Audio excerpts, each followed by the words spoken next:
आपको स्वागत करुच्ची। आम सहित ये पत्रकार वार्ता उपस्थित अच्छा ओडिशार पूर्वतन मंत्री वर्तमान विधायक श्रीयुक्त अरविंद ढाली, विधायक डॉक्टर बुधन मुर्मू एवं पार्टीर राज्य संपादक शरद कर महोदय।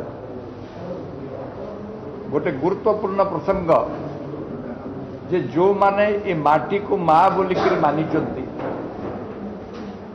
एवं से माने जो विगत दिन पीड़ार शिकार होती से पीड़ारू मुक्ति दवा पाई विगत वर्ष मान धरी भारतीय जनता पार्टी सरकार जो प्रचेष्टाटी कला से प्रचेष्टारे जो सिटीजन्स अमेंडमेंट एक्ट संशोधन हला सीटा गतकाली लागू हला एवं से प्रसंग रे अरविंद भाई को मु अनुरोध करी जे तांकर से वक्तव्य उपस्थापित करें। ओम शांति।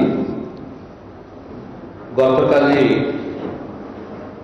भारतर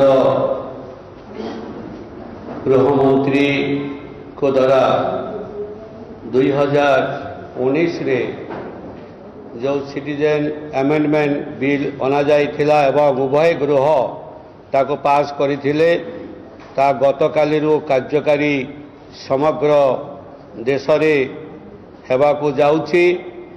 विशेष करी यह द्वारा भारत वर्ष रे जो माने नागरिकत्व पाउन थिले जो माने आम पड़ोसी राज्य पाकिस्तान अफगानिस्तान बांग्लादेश रे जो माने मूल बासिंदा भारतर से माने रही थिले से माने दीर्घ वर्ष हैला ए नागरिकत्व प्रमाण पत्र न पाइबारु से माने बहुत समस्यार सम्मुखीन होउथिले।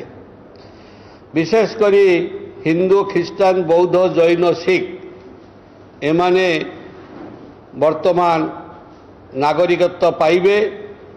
यह द्वारा बहु संख्यक जनसाधारण से माने निजको सुरक्षित मने करिवे एवं भारत मातांकर संतान बोली निजको गर्व करिवे।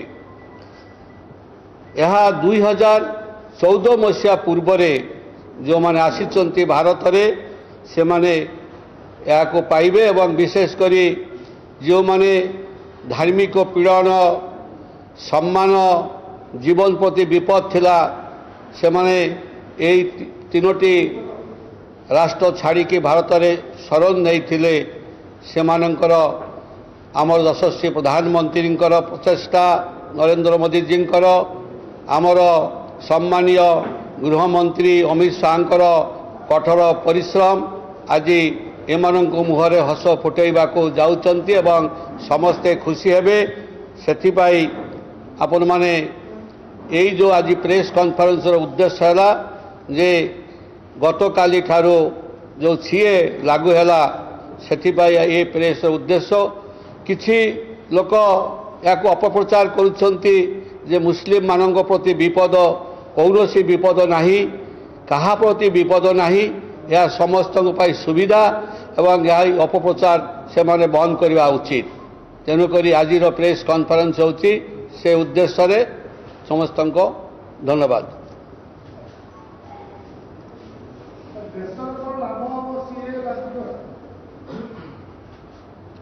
देशर लाभ जो माने अनडिवाइडेड इंडिया रे थिले से माने देश रे थाइकिरी मध्य निजको सुरक्षित मने करू नथिले। सेतिबाई लोकंकर मंगल हैला माने देशर मंगल हैला।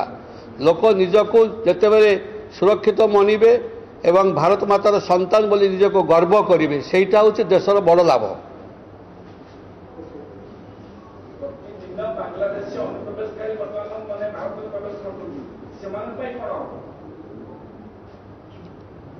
देखंतु वर्तमान भारत सरकार सब प्रकार पदक्षेप नहीं एवं अनुप्रवेशकारी संपूर्ण बंद अच्छी।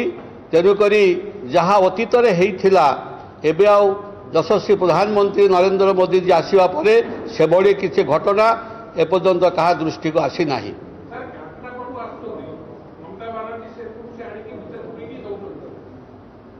সে বিষয় মধ্যে ভারত সরকারଙ୍କ নজরে ଅଛି এবং যেহেতু স্টেট সবজেক্ট সেটা রহিলা তাকে মধ্যে সরকার বিচার করুଛନ୍ତି সম্পূর্ণ ভাবে ইনফিল্ট্রেশন কেমিতি বন্ধ হয়ে পারিব তা পাই কেন্দ্র সরকার পদক্ষেপ নিশ্চিত ভাবে নেবে।